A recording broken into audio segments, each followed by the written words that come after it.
Good evening, my name's Ryan Willard and I'm an architect from the Thinking Hand studio, and today I am walking through the Upper East Side part of Central Park, watching the beautiful sunset and just thinking about some of the questions that I often get asked as an architect. And a few weeks ago I did a video on how you can save money whilst doing your design project, and we spoke about reducing the scope of the work, and generally if you make it smaller then it will reduce the costs. Another question I'm often asked is people always want to have how to get that high-end luxurious look and feel, but we haven't got the budget for it. And you know, it's that ongoing question. People always want champagne but for beer prices, and to be fair, it's not really possible.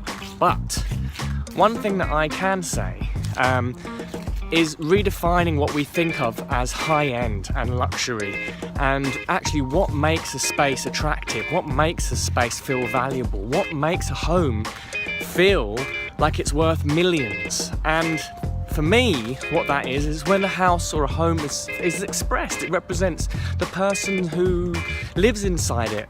And I'll give some examples of this. When I was young, I had a friend, my parents' friends and their son had this amazing bedroom, and it was probably when I must have been 10 or 11 years old, and I used to stick my head into this bedroom, and he was an artist and a designer, and he had used all sorts of interesting materials in this bedroom. He'd drawn this huge mural on the wall of a Japanese anime character. He had used interesting lighting on the floor. He had all sorts of, found objects which he'd fashioned into bits of furniture, like an old Smeg fridge which he'd beautifully finished with a kind of turquoise blue car paint so it was shiny, and inside that he put interesting lights, and when you opened it up it was a wardrobe full of his clothes.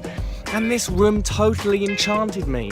It totally set off my imagination, and it looked amazing. It looked absolutely fantastic, and that was through him being very authentic to who he was and what he was interested in, and being able to express that through the physical environment. Now I think all of us are able to do that in some way or another, and for me that really brings the value up of any kind of project. When a project or a home becomes your labour of love, this is when it looks interesting, this is when it looks gorgeous, this is when you fall in love with it, and it becomes something that you keep on adding to, that you keep on refining, and you keep on making better and better and better. Now if you're the kind of person who's able to do that, then I wholeheartedly encourage you to do that.